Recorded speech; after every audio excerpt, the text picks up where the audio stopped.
Okay.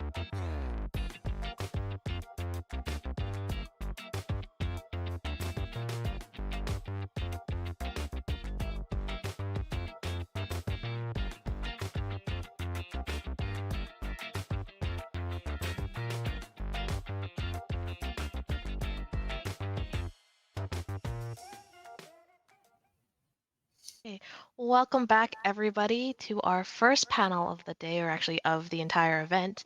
It's called Get Coach, and I have with me three amazing coaches. So, can each of you introduce yourselves and tell everyone what your favorite video game of all time is? Yeah, so my name is Jerrad, or Coach Kona. My favorite video game all time. I'd say, well, the roots of my gaming and competitiveness was definitely Halo. So and there's a lot of Halos. It's kind of sadly died since, but I would go with Halo 2 was my favorite of all time. We're looking at like 2005, a long time ago. A little bit of background quickly. I'm a performance coach, so I work with players across many different genres and titles. Some of the clients that you may know are Zekin from Sentinels, Valorant player, Clayster on Carolina Ravens and Call of Duty League. Apparently Jack, he's the Rocket League player for Gen G, and there's some others as well. So definitely work with players from all different types of games, and it's usually on like the physical and mental performance side. So keep it there for now. Mhm.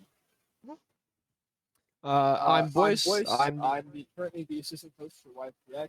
I have a background in Counter Strike and Valorant. I'm currently a Valorant coach. I pretty much only work within the Valorant space. I was previously the general manager of YFP Gaming and now in Valorant Challengers. Um, and probably my favorite game, we were just talking about it before the break, would have to probably be War Thunder. Hello, I'm Riley or Orbit. I mainly coach Overwatch. Dead game, I know, but it's fun. A little bit about me. I've worked with many teams for the past 2 years or so. I'm currently coaching the Carleton University. And if I had to give a favorite game, I would say Modern Warfare 3, definitely. Okay. Lots of Valorant people and the Overwatch lover. Okay, so we'll start with you, Riley. So, how did you become a coach? Like, what was your journey like to kind of get to where you are? So I am a former tier 2, barely tier 2 player in Overwatch. And unfortunately, I really want to hit tier 1 eventually. So I kept scrimming and I actually did too much to where I got severe carpal tunnel. So I stopped playing. And I play tank mainly, so my role is all about game sense, game knowledge, map awareness, etc., not really aim. So the transition to coach was pretty easy. First, I was an assistant coach, obviously, but then after that, it was pretty easy for me just having game knowledge. Um, but yeah, first off, like start out as a player, I think every coach has. And for me, it was just health issues that really held me back for what I wanted to do. But it's okay in the end. It works out in the end. You'll get there one way. Maybe it's not as a player, but as maybe a tier 1 coach. Um, yeah, so we'll go for Jared. I guess how did you land where you are now? Yeah, good question. So going way back, my dad was a coach. Now, not any sports or gaming. He coached traditional sports, soccer, volleyball, basketball, a whole bunch. Coached me a little bit in soccer as well on my journey, and that led me to quite love competition and sports myself and gaming at the time.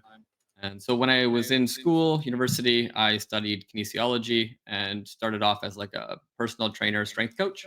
So I worked as a strength coach for aspiring athletes, people that had injuries, even just general population, and then eventually pro players. So players that were kind of in the off season for NHL, going to the Olympics, and it was a very cool job. Learned a lot and got to work with some pretty neat athletes. And then about 5 years ago, I combined that coaching skill set with my kind of training and education background and brought my passion to gaming into it. So now I've been working as a performance coach in esports for about 5 years, working with teams, players, and coaches. So that's yeah, a little bit about the journey of where and how I became a coach. Cool. Yeah, that's really interesting that you actually started in traditional sports and then kind of found a passion and kind of shifted. And then last but not least, Boyce, how did you end up being a coach?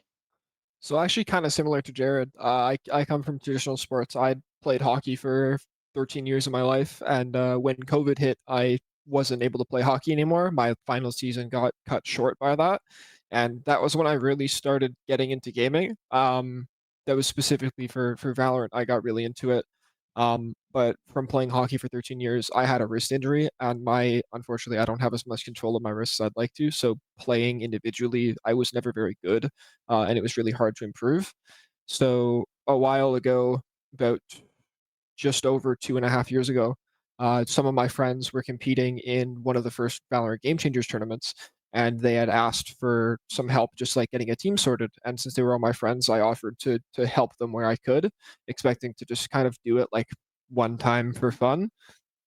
And after that event, I was like, wow, I had a lot of fun, and I ended up getting picked up by my first team under YFP about 2 years ago. And I've kind of just never stopped from then. I just kept going because it was something I enjoyed. Oh, that's really cool. It sucks that you're injured, but that's really cool that you kind of your friends kind of helped you for that pathway to get to being a coach. So we all know that solo queue and team play is really different. Just because you're high level in solo queue doesn't mean you're always fit for a team. So what is it like kind of taking those fresh solo queue players and trying to form the five, or for Overwatch 1, it was six, those five people together to be one cohesive team? And this is open for anybody. Oh, okay. Well, I might as well start. I would say this is probably one of, if not the hardest things to do. If you don't grow up in a team environment or play in a team environment before reaching high elo and then immediately try out for a very, very high elo team, you're obviously not going to perform. Like I can't say how many, for example, Valorant, there's so many immortal players, but then there's only a select few that actually go tier 3, tier 2, and tier 1, right? And they climb to Radiant, right? So it's very different in the terms of not even the fact that you're comms now and you have plans. It's more of the environment. People are going to play different. You can't just run in and then shoot 5 people in the head and win every round, right? You got to keep it consistent. And I feel like that adaptation is what separates people from like being good at solo queue and being good in the pro scene to just being good at solo queue. Mhm. Yeah, I think that's a good point. Just to expand on that, I think to your point, like the environment is key and challenging. We see in many different games, but organizations will often build a super team. They will take talent from last year or from what they've done in the pro scene or aspiring players that have great stats, or when you watch them, a ton of mechanical skill. But the the team culture, the team environment, the team chemistry is often what makes a championship team. And so when you have that combination of mechanical skill that often is developed and worked on in solo queue, and you can play a lot of ranked games and get good at the game, but then there's that other piece, right? That how well do you get along with your teammates? How well can you communicate your thoughts and receive feedback as well as give it? And I think those skills, and there's a whole bunch more, really challenge players in different ways.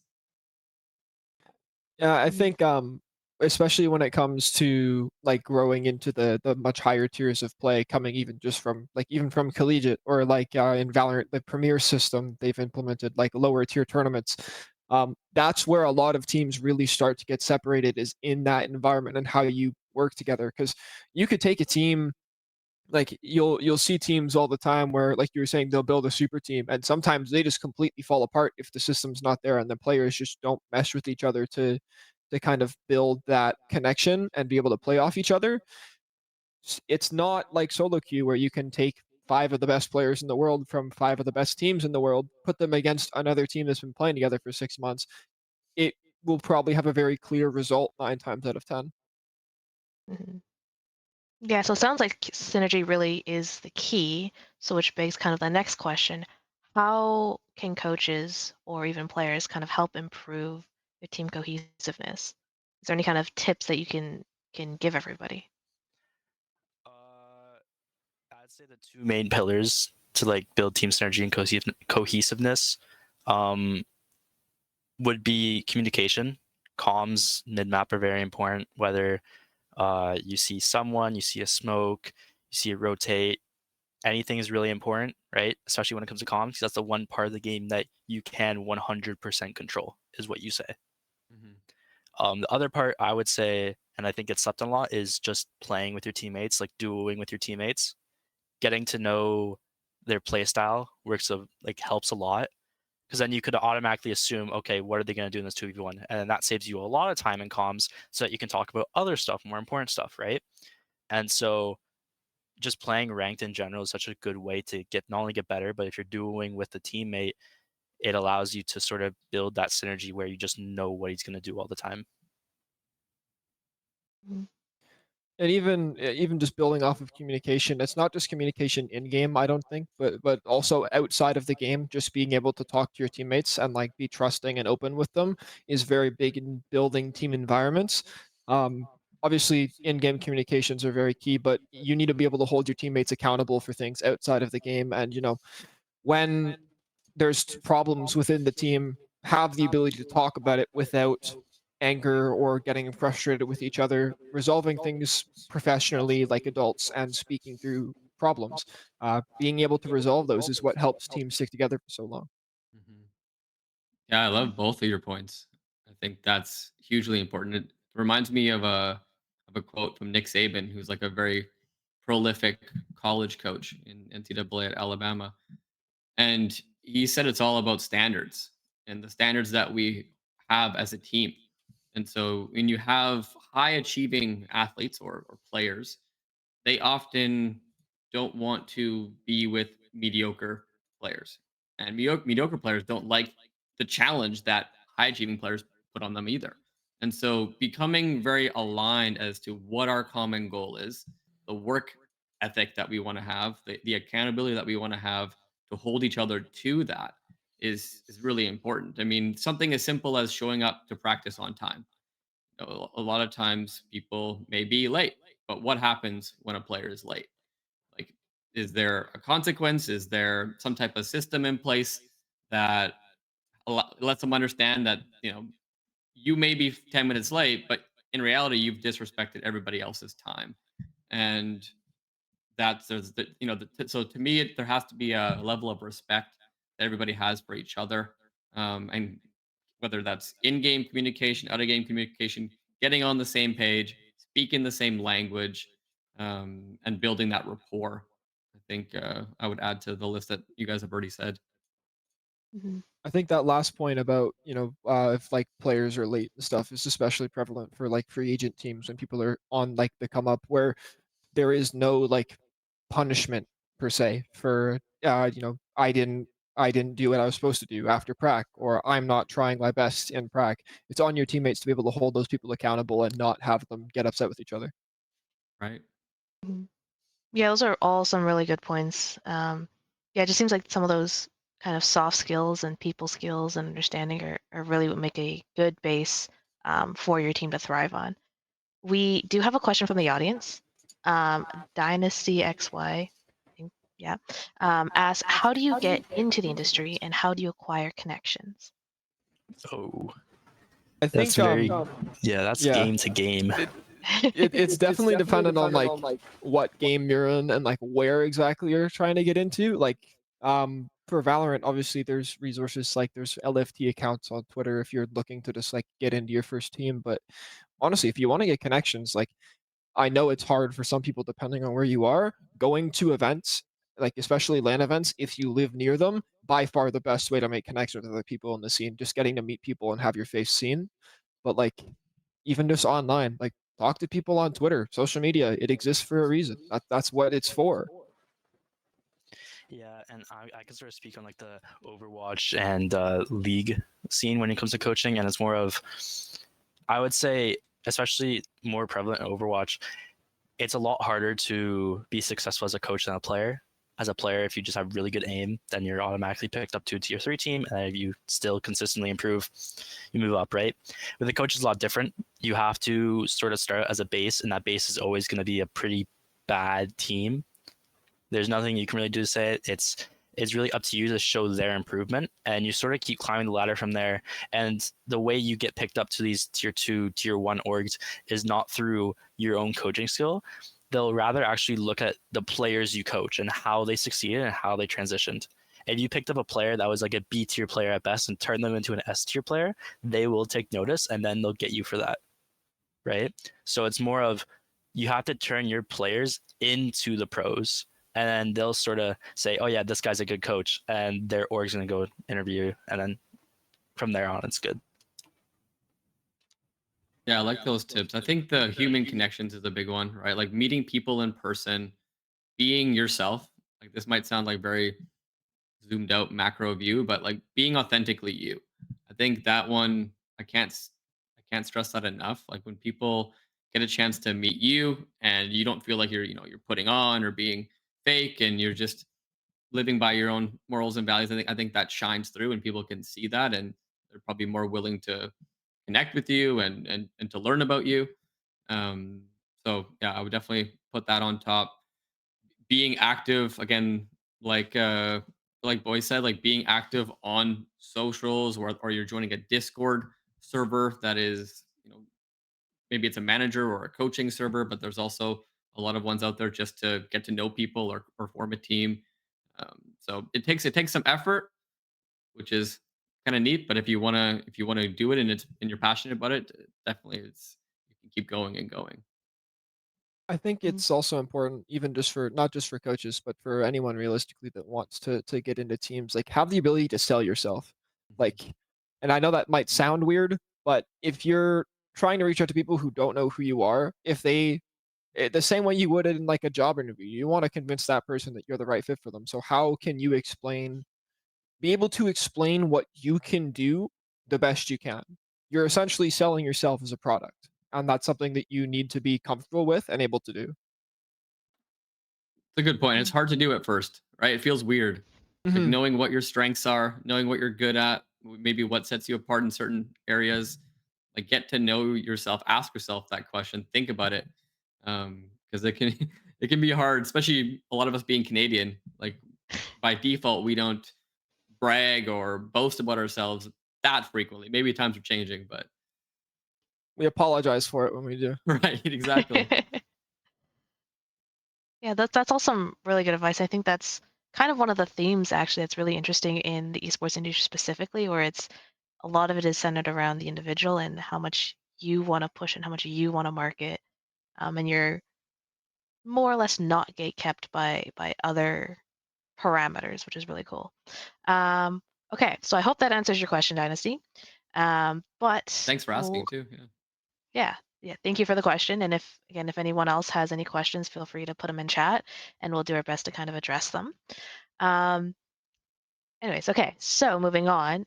Are any of you big into analytics by chance and stat tracking, or is that more of the analyst jobs? Yeah, I was really big. I was really big into it.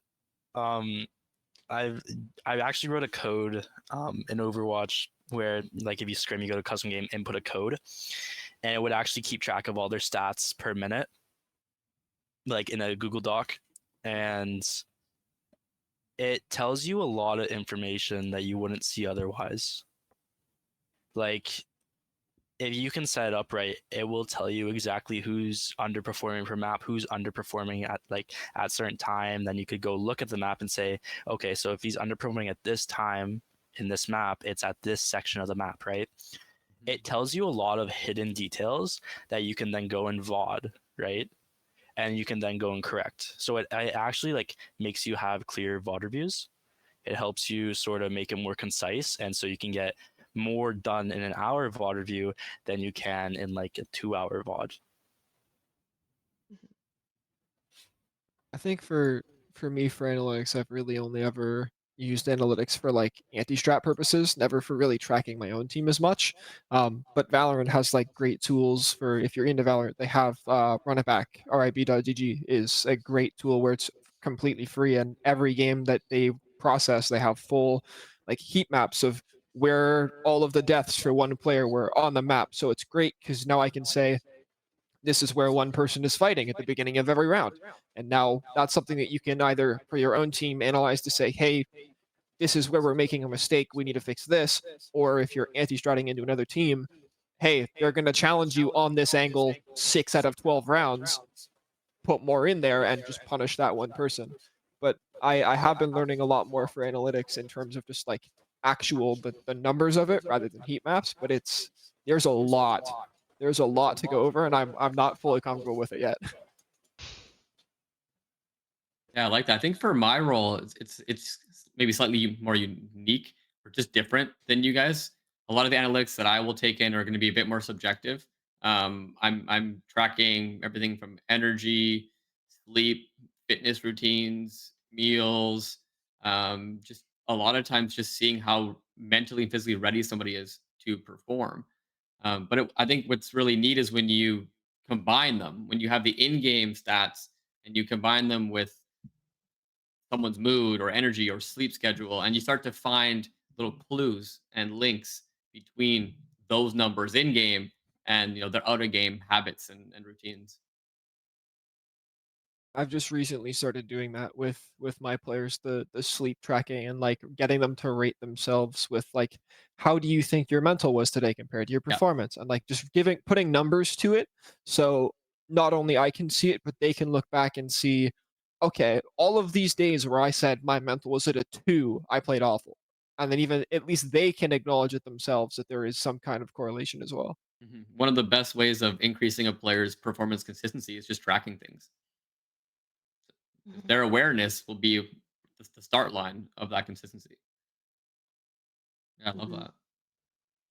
Yeah, it's definitely interesting to see kind of the styles of coaching evolve through the years because it used to be practice 13 hours a day, eat, go to bed, go wake up. But now, as we're recognizing throughout the world, it's super important to track the other stuff and make sure that your life is whole so that it positively affects your gameplay.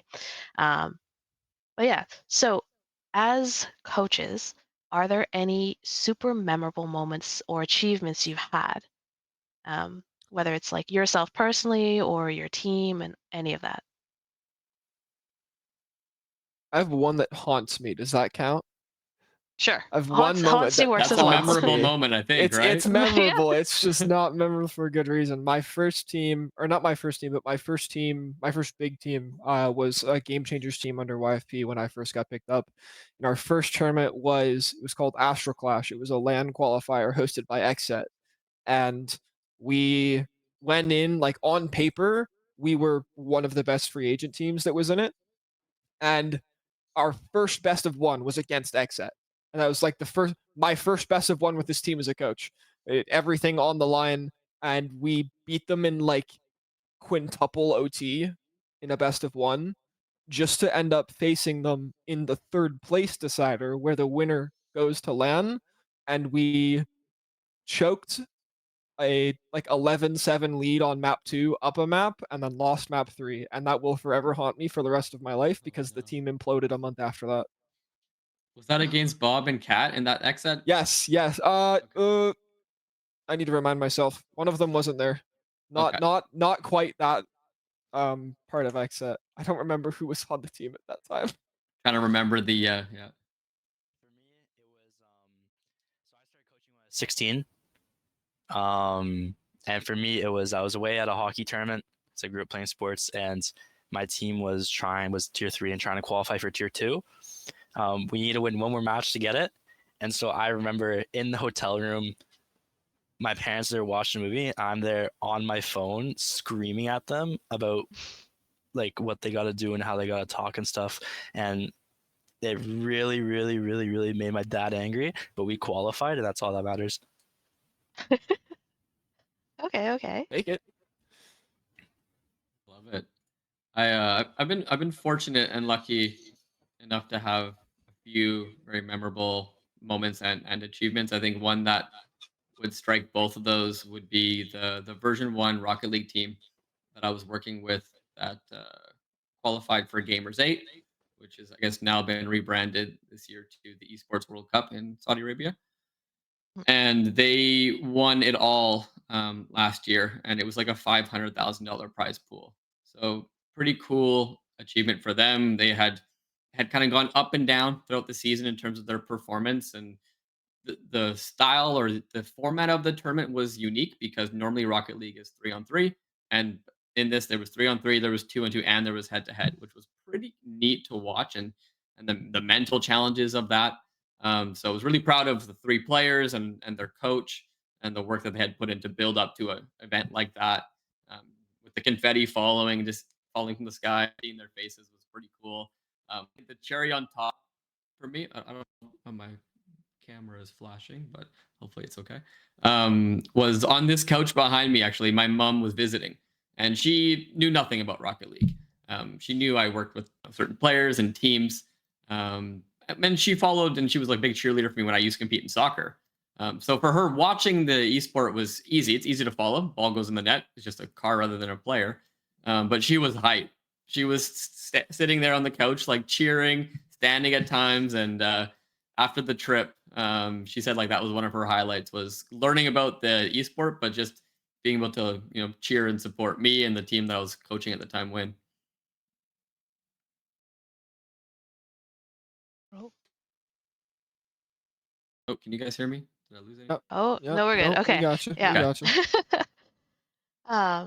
No, those are all like super cool moments, and I hope you all have some more of those in the future. Hopefully, positive, memorable moments instead of just a very traumatic. We got exploded. Um, yeah, but we'll head into our last couple questions. This question was actually formed by one of our volunteers. So she was wondering, kind of in a mid-match timeout, how I guess, how do you evaluate your players and how do you chat with them? I don't know if that's a bit too broad. And like, what are, I guess, more put together as a question is what are kind of mid-match timeouts like from a coach's perspective and talking to your players?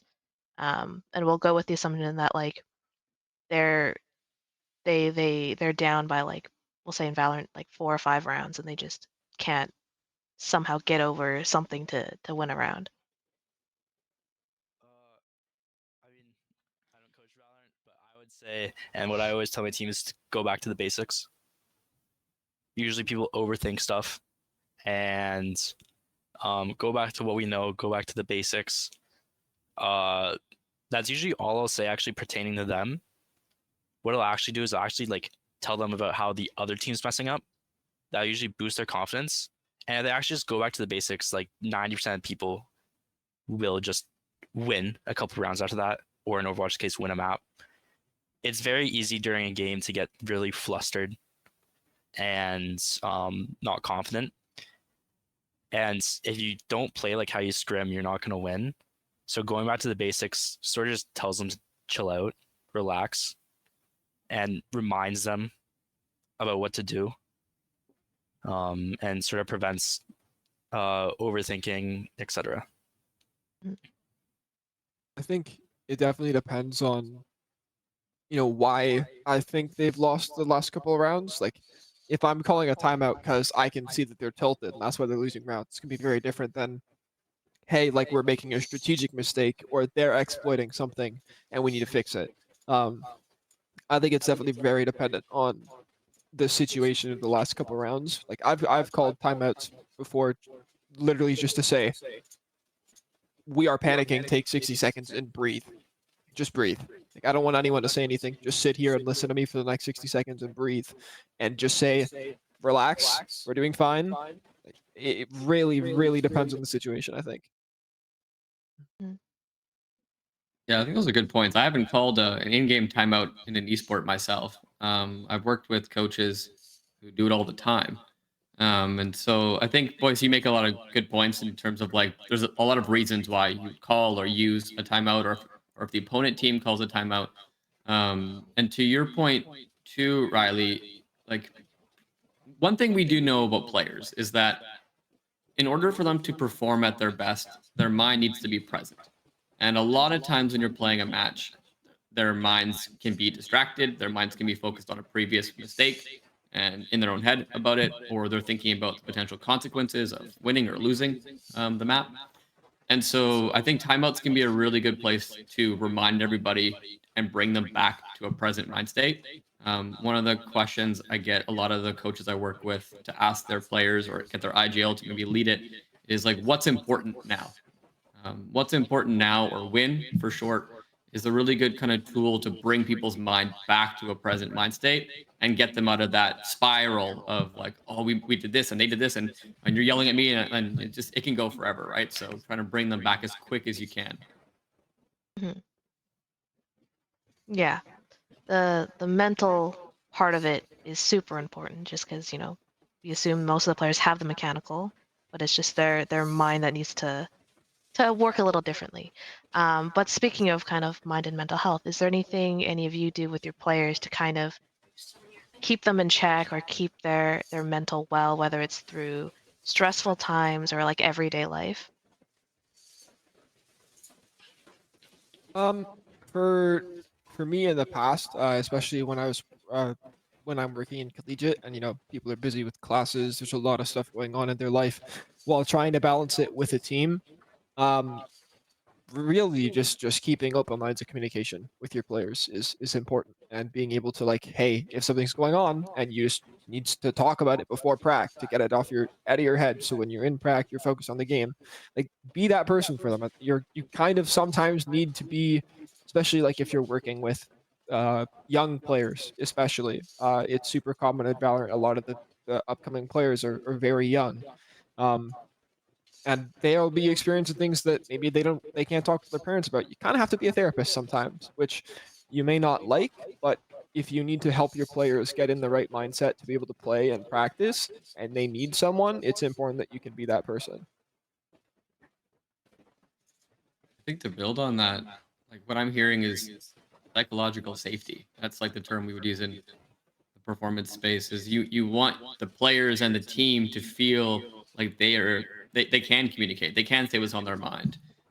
They feel comfortable enough bringing those things up to the teammates or the coach. And if you have that sense of psychological safety, then oftentimes you can get the support that you need. And one of the things we do know is like when people are going through adversity, support is one of the biggest benefits or best indicators whether they push through it successfully or not. Mhm. Yeah, whenever you're competing in whether it's a season, depending on your game, whether it's a season or it's a tournament, you're obviously not only going to be practicing for a lot before that tournament, but you're also, while playing that, there's going to be so much pressure on them, and that pressure doesn't just affect them in game, but it also affects them out of game. And as your coach, it's not just your job to take care of them in game; it's also your job to take care of them out of game. Whether that be like them, like you going to them, just checking up on them, like even that's okay. I like at Carlson, I always tell my players, family, school first, those two things first, right? Like in the end of the day, it's a game. You're not. This isn't your sole income. This isn't your job. It's nothing like that yet. You want it to be, sure, but it's not like that yet. So is there a reason for you to sacrifice your mental health, etc. for it? Not really. Like, it's going to be stressful during tournaments, especially while you're like, if you're, for Overwatch, for example, we only have games on weekends in the big tournament that we need to qualify in. And so if you're trying to qualify and you get to that last week and you need to win that game, that's going to be weighing on you for the entire week. So it's going to be weighing on you as a coach right now. But the players can't prepare themselves before the game. You have to prepare yourself and your players before the game. That's the best way to calm down a player. So talk to them during the week. Make sure they're okay during the week. Check up on them. Maybe have less scrims that week and less practices that week, right? But it's your job to take care of them in and out of game. I love it. I can definitely tell you guys are both good coaches. It's like coaches that care, right? That's if you're a coach that cares, you're gonna probably be a pretty good coach. When it comes to like mental health, physical and mental, I often talk about foundational wellness with players. So that's sleep, that's fuel, or whatever you put in your body for nutrition. That includes hydration and supplements too. Movement, so exercise wise, like what are you doing? Do you go for a walk? Do you go for jogs? Do you have a gym routine, a mobility routine? Um, that also includes relationships. So what are your current relationships like? Are they stressing you out, or are they a place where you can de-stress and vent and socialize? But in the gaming space too, like I have a little mantra that is you want to try and get sunlight before screen light. And I know some days it's hard or maybe even be kind of cringe, but some of the players, some of the best players in the games I work with, they spend 5-10 minutes outside before they jump on their PC. And as weird as that might sound, it kind of sets the tone for their mind and their body for that day, and it can do a lot for mental health as well. Touch grass is not a joke. Right? We meme it all the time, but we also mean it. Yeah. You do need sunlight to live. It's never a bad thing. All right. Well, that's all like super insightful. I guess we're almost about at 3:30, or I guess 6:30 for whoever is in the east. So we're gonna be closing up soon, but kind of to end on a lighter note and something that's, you know, just lighter. We're gonna go over to Rankdle. So for anyone who doesn't know, Rankdle is just a game where people send in clips, and they do it for various games, but we're gonna do Valorant. So they send in clips, and we basically watch the clip, and we'll have our three coaches kind of evaluate what rank they think this player is based on the clip, and then we get to guess, and then we'll see kind of how close we are. Sometimes bronzes look like golds, and sometimes plats look like plats. So we'll see what kind of mixed bag we get this time. Love it. Let's go. Okay. So I'm curious, Jerrad, is how much experience do you really have with like actually playing Valorant? Just out of Yeah. curiosity for your level in this.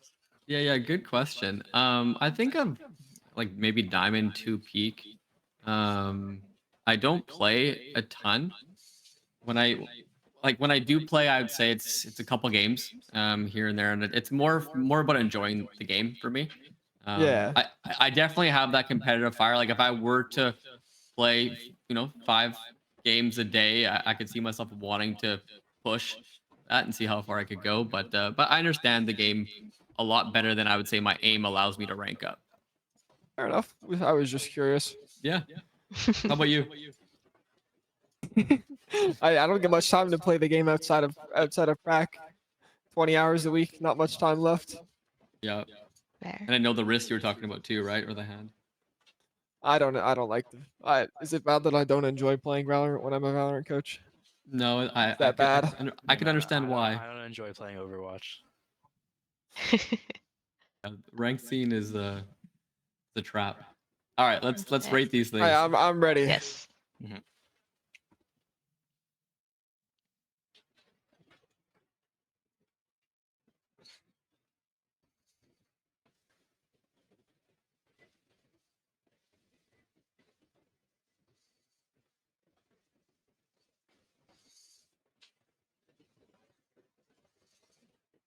Not a lot to go off of in terms of like what actually happened, but This looks like my gameplay. I want to say solely because of like the crosshair placement and Yeah. movement. I'm basing my guess off of crosshair placement and movement. Solely He looks that. like he knows what crosshair placement is, but he doesn't actually know where to put his crosshair because it's always too high or too low. It's I agree with both of you. it's not smooth, and like his movement looked kind of blocky. I'm in silver. I'm in Okay. silver. That's where we have to come up with a unanimous choice, right? Yeah, we have to agree. Did I you was want to gonna say go- it one more time? You can replay it. I'm Yeah, you actually can- down. replay it while we I chat. want to point out, But we'll replay it. your cipher setup, I think is bad. Oh, we're basing it off of the other 'Cause people. look, Yeah, look, everything, look right? at- That's a good look at point. those trips. Yeah. There's a cam door. Right. We've deep tripped halls, and we have a trip for double door. Why he's shift walking here and then no reaction to jet is what's Yeah. throwing me off. And then this is just kind of like Ooh, got that looked lucky like on an that shot. accident almost. Yeah. I would say for me, I would go no higher than gold. This is also, I'm down for silver because both teams don't have a Viper and it's Breeze. Ooh, okay. I think we hit silver then. I'm in down. silver. Yeah, I'm down for silver. Okay. Okay. Bang. Okay. Yeah. One All for right. You guys one. are on the money. Well done.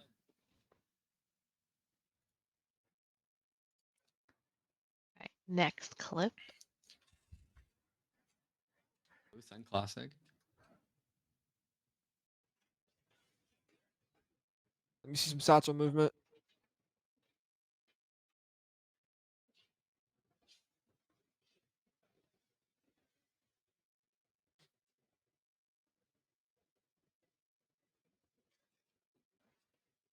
We're still going. Okay.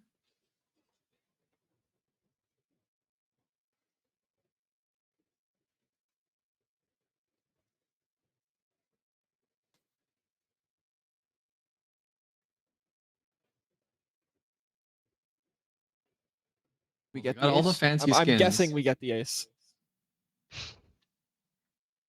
Give it to us. Give it to us.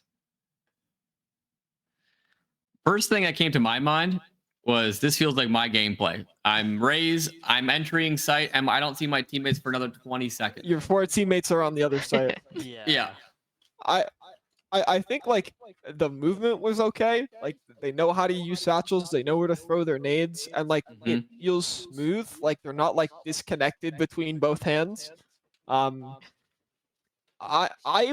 want to say plat solely because like their movement was okay, but like they weren't like I don't know. The strafing was a little weird, and then like I will actually what wanna say was on it at the higher in there. end? I I actually wanna wanna say say- on the higher than there. Like I want to say like diamond, only because It's gonna be plat or diamond. I just don't know yeah, which. I want to say it only because he knew to so I am for reference I am plat. Speaking of solely off experience here, no one really right clicks with the classic, especially up close. They'll still rather spam left click, as well as using his satchel to reposition to get the better gun.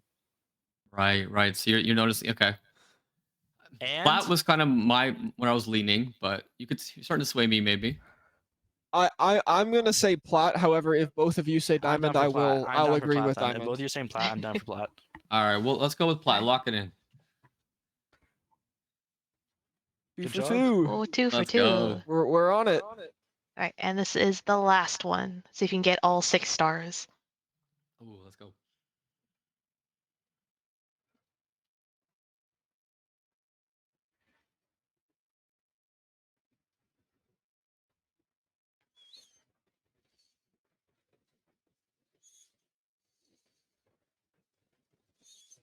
All 11 game, by the way.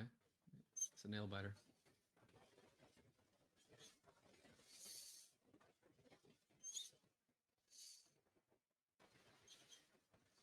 Oh, confident. I think I I, like need that a clip. replay. I think I need a replay. I needed to see something at the beginning. I feel like I'm down for a replay as well. They also use the Vandal that I use, so I think that already puts them in a higher. Okay, what do you want to check out here? when he jumped up, I wanted to see like how he jumped up and just took the fight. And then here, Now,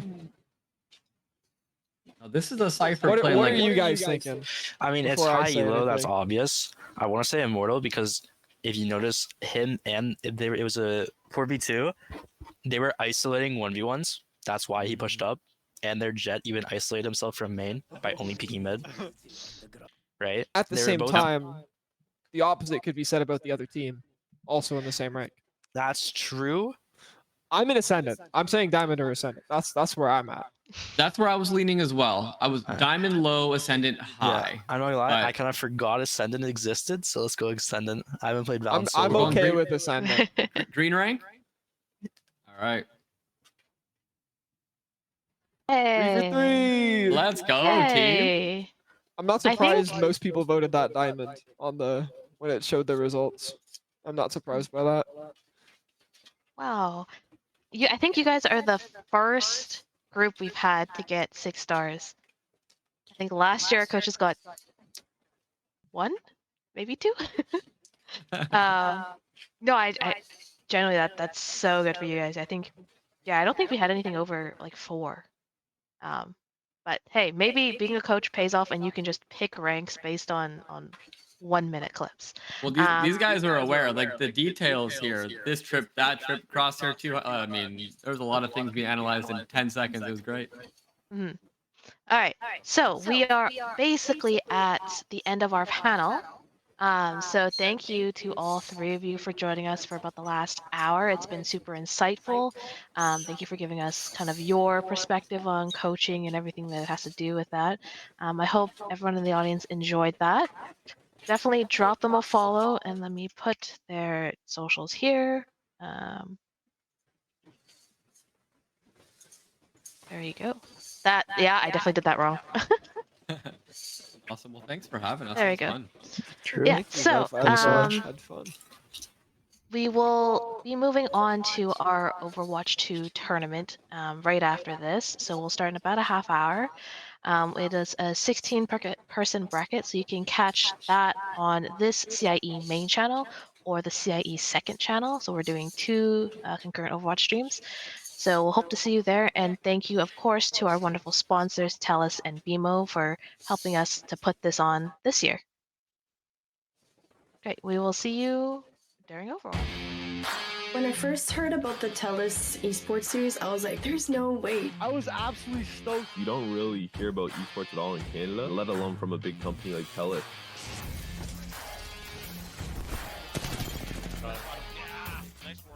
Canada does have a scene, and we do have people who are thriving towards getting us into that bigger picture. 2 versus 1, and it should be their game. The Bronze Bonobos from second, now finally find first.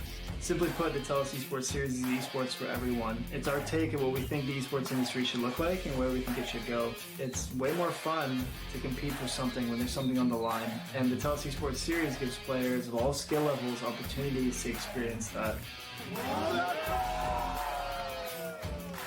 We really want to make the gaming experience more fun for everyone, and we want to help the gaming industry evolve and grow the way that it should. And I think the time is right for it.